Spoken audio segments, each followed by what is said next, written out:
Hello बच्चों, अस्सलाम वालेकुम। कैसे हैं आप सब? Welcome to Shahid series education point.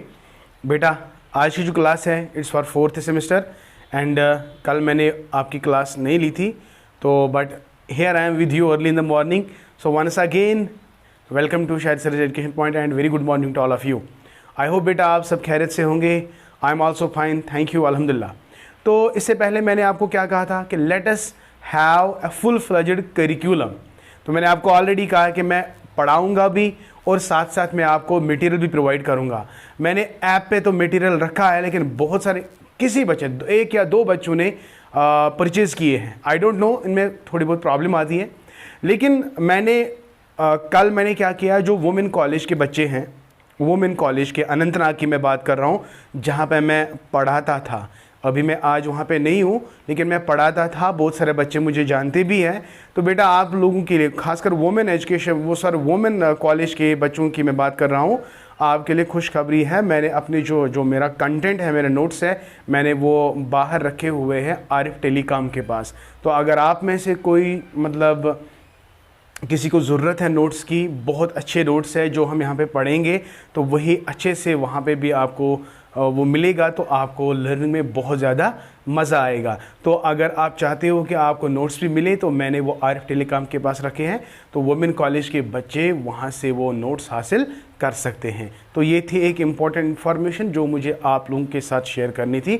तो बेटा आज हम बात करेंगे, हमने तो ऑलरेडी एक वीडियो अपलोड किया था वैदिक एजुकेशन के रिलेटेड, बट आज हम बात करेंगे कि व्हाट आर द डिफरेंट और डिफरेंट चीज़ें, क्या क्या मतलब what we have to discuss in now next chapter, और we can say next topic में हम क्या डिस्कस करेंगे वैदिक एजुकेशन को लेकर। देखो, सबसे इम्पोर्टेंट बात जो है, आपको हमेशा याद रखना है, जब भी हम एजुकेशन पढ़ते हैं हमें बहुत सारे कंपोनेंट्स का ख्याल रखना पड़ता है। हालांकि ये मैंने बहुत बार आपको कहा है कि components of education are many, लेकिन हमारा जो आपका सिलेबस जो है, आपके सिलेबस के अंदर कुछ कंपोनेंट्स को टारगेट बनाया गया और आपको उन्हीं कंपोनेंट्स को मतलब एक्सप्लेन करना है in context to Vedic education, Buddhist education and Muslim education. ठीक है, तो पहला हम स्टार्ट करेंगे, पहला since we are dealing with the Vedic education, ये हमेशा याद रखना आप, हम किसके बारे में बात कर रहे हैं, वैदिक एजुकेशन के बारे में। इससे पहले जो मेरा फर्स्ट लेक्चर था, फर्स्ट लेक्चर में मैंने आपको साइलेंट फीचर्स ऑफ वैदिक एजुकेशन आपको एक्सप्लेन किया था कि वैदिक एजुकेशन का मतलब क्या है, इसका जो स्ट्रक्चर है वो क्या है, इन सेशन सर में बहुत सारे ऐसे कैरेक्टरिस्टिक्स हमने आपके साथ एक्सप्लेन किए हैं। लेकिन आज हम बात करेंगे what are the different components जिससे वैदिक एजुकेशन, और वो कंपोनेंट्स आपको देखने हैं। तो सबसे पहला कंपोनेंट है, आपको देखना है what are the aims and objectives of education but so far as Vedic education is concern. तो वैदिक एजुकेशन के हिसाब से आपको देखना है कि what are the beautiful aims of education, सही है ना। इसी तरह बेटा आपका दूसरा जो है आपको देखना है कि curriculum, curriculum, yes my dear, ये ना ये बहुत इंपॉर्टेंट है, ये सारी चीजें आपको देखना है। तो मैं बात कर रहा हूं कंपोनेंट्स ऑफ एजुकेशन की। पहला कंपोनेंट है एम्स। अब आपको देखना है कि एम्स ऑफ एजुकेशन का मतलब क्या है, कौन कौन से ऐसे ब्यूटीफुल एम्स ऑफ एजुकेशन होने चाहिए। लेकिन एज पर एज द वैदिक लिटरेचर इज कंसर्न, वैदिक system of education is concern, ये तो वैदिक, बुद्धिस्ट, ब्राह्मणिक, ये एक्चुअली स्कूल इसी तो है। तो स्कूल उनके हिसाब से क्या एम्स होने चाहिए एजुकेशन के। इसी तरह क्या करिकुलम था उस वक्त, कहाँ वैदिक पीरियड में, किस तरह का करिकुलम था वहाँ पे। एंड अनदर इज बेटा प्रोसेसेस ऑफ एजुकेशन। जब हम बेटा प्रोसेसेस की बात करते हैं ना, तो प्रोसेस का मतलब है methods of education, right my dear. तो कौन कौन से ऐसे मेथड्स हैं जो वहाँ पे हम इस्तेमाल करते थे एंशिएंट पीरियड में, वैदिक पीरियड में। ठीक है, तो पहला आपको टारगेट बनाना है aims of education, then curriculum, then processes of teaching. उसके बाद बेटा आपको बहुत इंपॉर्टेंट है, that is role of teacher, role of teacher, very important. तो ये भी एक कंपोनेंट है जो आपको मतलब एक्सप्लेन करना है इन कॉन्टेक्स्ट टू वैदिक period of education, right. And the last one is बेटा डिसिप्लिन और फ्रीडम, डिसिप्लिन और फ्रीडम, या तो ये भी आपको देखना है इन कॉन्टेक्स्ट टू वैदिक सिस्टम ऑफ एजुकेशन। तो वैदिक पीरियड में क्या एम था एजुकेशन का, ये हम आपको बताएंगे। वैदिक पीरियड में किस तरह का करिकुलम था, ये भी हम आपके साथ बात करेंगे। इसी तरह प्रोसेसेस, कौन कौन से मेथड्स थे वहाँ पे, और what was the role of teacher, teacher को कैसा ट्रीट किया जाता था, सही है ना। And what was the discipline और फ्रीडम की अगर हम बात करेंगे तो यहाँ पे बेटा आपको समझना है role of a student, role of a student कि स्टूडेंट की रिस्पॉन्सिबिलिटी क्या थी, ठीक है। तो ये सारी चीज़ें हम पढ़ेंगे इन कॉन्टेक्स्ट टू वैदिक एजुकेशन, क्योंकि वैदिक एजुकेशन में आपका जो सेंटर ऑफ एजुकेशन था वो है गुरुकुल सिस्टम, गुरुकुल सिस्टम। तो हमें ये सारी चीजें किस में देखने हैं, गुरुकुल सिस्टम के अंदर। Gurukul system was treated as the शाबाश इंस्टीट्यूट ऑफ एजुकेशन, तो वहां पे gurukul system was the institute of the education. ये आहिस्ता आहिस्ता फिर चेंज हुआ, फिर अलग से स्कूल्स बनाए गए, viharas, sanghas, monasteries, universities etcetera. लेकिन वैदिक पीरियड की अगर हम बात करेंगे, there was no university, university was the home of the teacher, school was the home of a teacher. So उस स्कूल का नाम क्या था बेटा, गुरुकुल सिस्टम। तो ये सारी चीज़ें हमें इसी गुरुकुल सिस्टम में देखनी है। तो चलते बेटा पहले आज स्टार्ट करते हैं एम्स ऑफ एजुकेशन। चूँकि आपका एग्ज़ाम 9 सितंबर को है ना, 19 सितंबर को स्टार्ट होता है, तो इंशाल्लाह हम आराम से अपना सिलेबस जो है वो इंशाल्लाह कवर करेंगे। और बहुत सारे ऑलरेडी वीडियोस अवेलेबल है, तब तक वो भी आप देख सकते हो, आपका रिवीजन हो जाएगा। तो यहाँ पे भी हम आपको आहिस्ता आहिस्ता सब कुछ बता ही देंगे, ठीक है। तो टेंशन भाई लेने की बिल्कुल ज़रूरत नहीं है। बट मेरा एक मसला है आपसे, बहुत सारे बच्चे ना वीडियो कम देख रहे हैं। हालांकि मेरी चैनल तो एंटरटेनमेंट चैनल नहीं है। अगर मैं एंटरटेनमेंट चैनल, मतलब अगर मेरे पास एंटरटेनमेंट चैनल होती तो पता नहीं कितने सारे व्यूज़ आते। बट अनफॉर्चुनेटली मैं ज्ञान दे रहा हूँ, मैं नॉलेज दे रहा हूँ, तो मुझे लगता है कि आप लोगों को ज़रूरत नहीं है।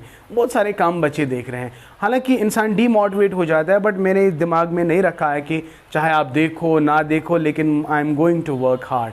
मुझे मेहनत करनी है, चाहे आप देखो या ना देखो। बट लिटिल बिट हो जाता है, जब इंसान मेहनत करता है फिर वहाँ से जब अब रिटर्न में कुछ नहीं मिलता है तो थोड़ा बहुत हो जाता है।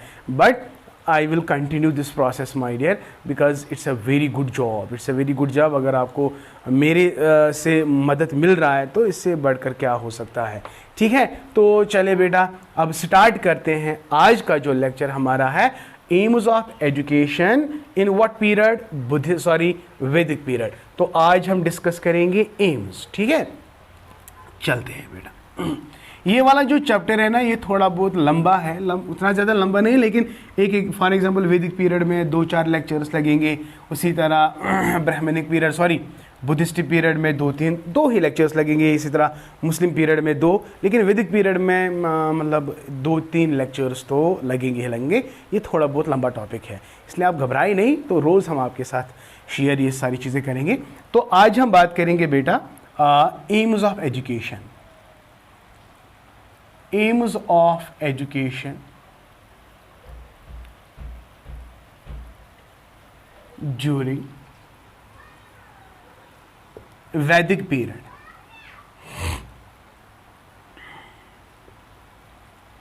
तो सबसे पहली बात जो देखो, मैं 4-5 पॉइंट यहाँ पे लिखूंगा, बहुत सिंपल है, बहुत इंपॉर्टेंट है। आप नोट्स में भी आप वो देख सकते हैं, बहुत इजी है। लेकिन मैं यहाँ पे खाली हाईलाइट करूंगा, पहले मेन पॉइंट्स आपको बताऊंगा, लेकिन नोट्स में उनकी एक्सप्लेनेशन दी गई होगी अच्छे से, बिल्कुल विद इजी वर्ड्स। वल्ला जब आप पढ़ोगे ना तो आपको इतना ज़्यादा मज़ा आएगा कि पूछो ही मत। आपको सिंगल लाइन में जब आप देखोगे तो देखते देखते आपको वो सारा मेमोराइज होगा इंशाल्लाह। तो सबसे पहला एम क्या था एजुकेशन का ड्यूरिंग वैदिक पीरियड? देखिए कहते हैं ना, a sound mind resides in a sound body. देखो अगर इंसान का शरीर अगर तंदुरुस्त होगा, इसमें जो पलने वाला जो ब्रेन होगा ना वो भी अच्छा होगा।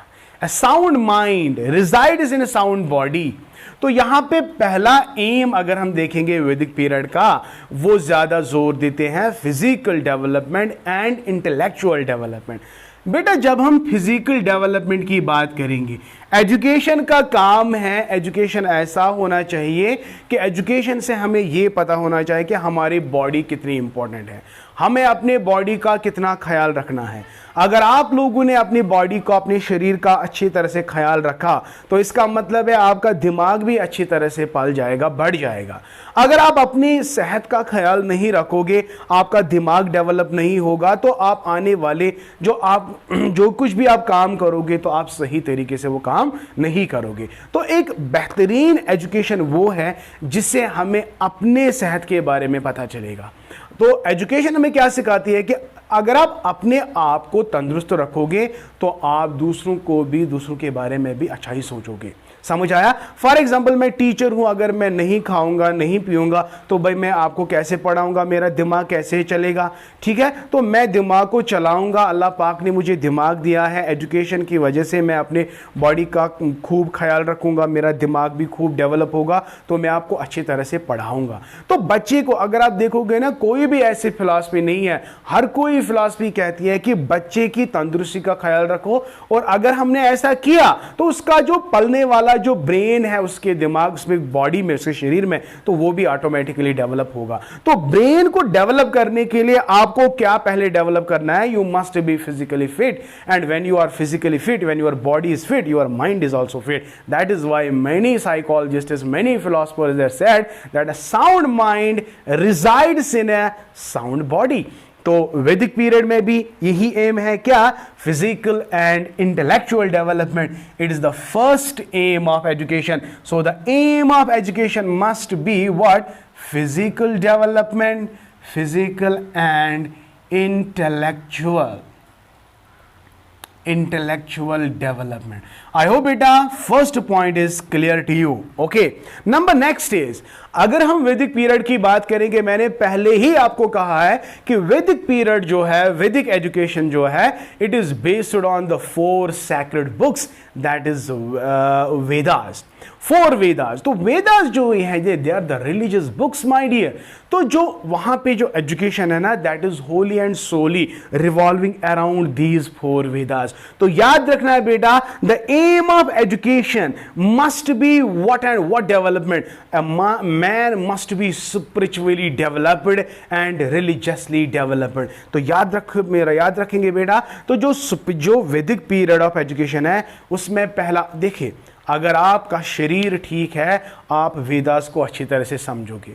आपका बॉडी एल्ड है, बीमार है, दिमाग भी बीमार है, सच बोलो आप वेदास को समझ पाओगे? नहीं। अगर आप इस वक्त बीमार हो, क्या मेरे टॉपिक को आप समझ पाओगे? अगर मैं कितना भी जबरदस्त पढ़ाऊंगा ना, लेकिन आपका शरीर ठीक नहीं है, आपका दिमाग काम नहीं कर रहा है, तो क्या मेरा लेक्चर आप समझ पाओगे? बोलो सर। नहीं, हम नहीं समझेंगे। तो इसलिए किसी भी चीज को समझने से पहले आप अपने आप को तंदुरुस्त रखना है। ठीक है, तो याद रखना है, फिजिकल डेवलपमेंट के बाद जो दूसरी है, that is their aim of education must be, एक बच्चे को रिलीजियस डेवलपमेंट होनी चाहिए, एंड प्लस रिलीजियस के साथ साथ स्पिरिचुअल डेवलपमेंट भी होनी चाहिए। तो वेरी वेरी इंपॉर्टेंट। तो यहां पे number next is religious and spiritual development.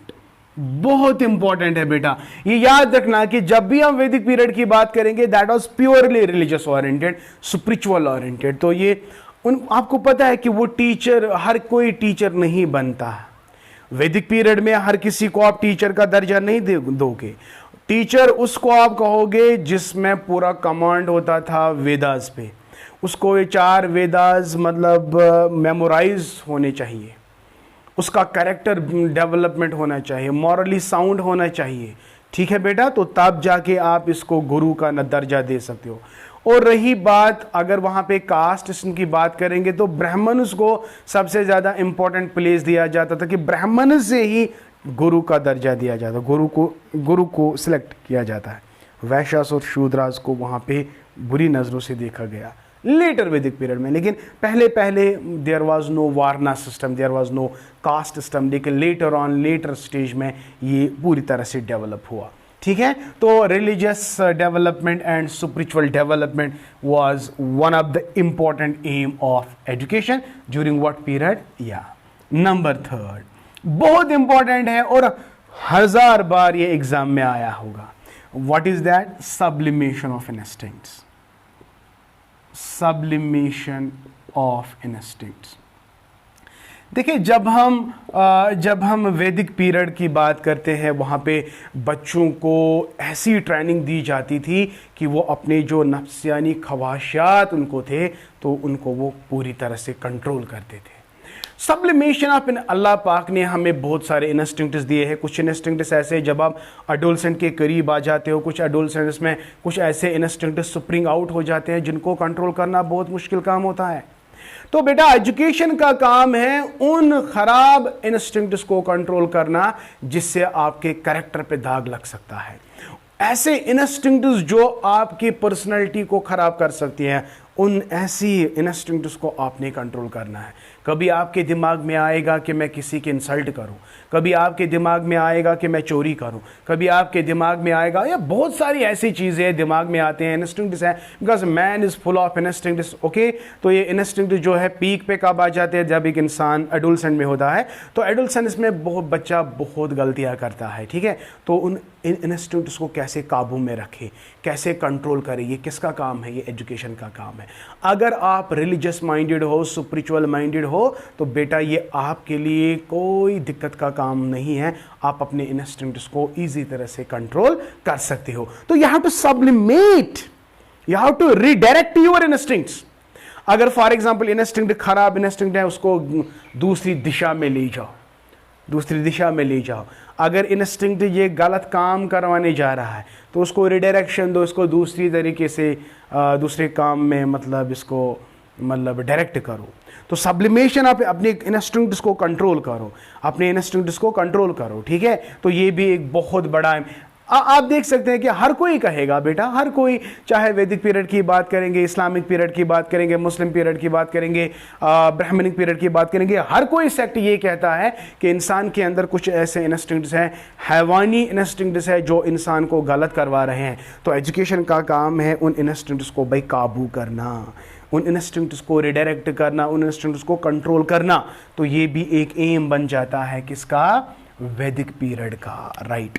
Number 4 आप देख सकते हैं। Number 4 is development of character and personality. देखो, कैरेक्टर एंड पर्सनैलिटी, पर्सनैलिटी का मतलब क्या है? Personality doesn't mean how you look, how your clothes are, no no my dear. Personality is your self. आप अपने अंदर जाके देखो कि आप क्या हो। आप में खाली गलतियां हैं कि आपने कभी अच्छा काम भी किया है? तो जब हम अपने आप को जानते हैं ना, अपने आप को इंट्रोस्पेक्ट करते हैं, हमें नज़र आता है कि भाई हमारी पर्सनैलिटी क्या है। तो पर्सनैलिटी डजंट मीन कि शायद सर खूबसूरत है, शायद सर ने कपड़े अच्छे से पहने तो wow what a personality. No, personality means when I talk to you, am I talking to you politely? When I talk to you, am I not hurting you? समझ आया? तो when you don't hurt any person, when you know there are so many things, अब यहाँ पे explain करने की जरूरत नहीं है। पर्सनैलिटी का मतलब क्या है? मैं आपसे बात कर रहा हूं तो आपको खुशी होती है। कोई बंदा किसी से बात करता है तो उसको हर्ट हो जाता है, समझ आया? तो किसी को हर्ट ना करना, किसी को ये एहसास ना दिलाना कि मैं आपसे बड़ा हूं, मैं आपसे बढ़कर हूं, ठीक है।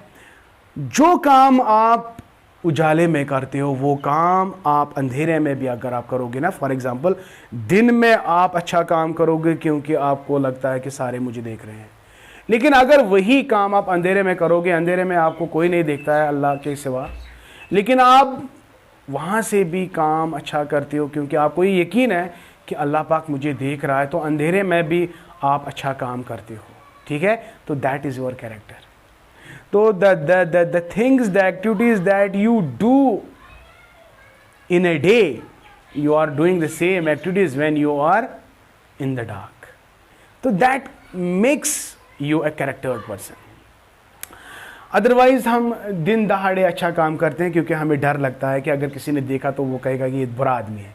लेकिन जब आप अपने कमरे में होते हो, अंधेरे कमरे में होते हो और आप गलत काम करते हो, तो इससे आपका कैरेक्टर साफ जाहिर नहीं हो सकता है। तो character means what you are externally, you are internally.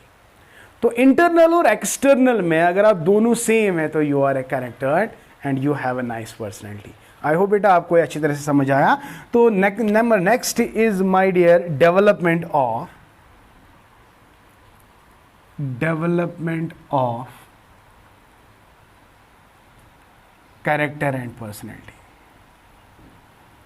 देखो सिंपल है, इजी है, बहुत मजा आने वाला है आपको।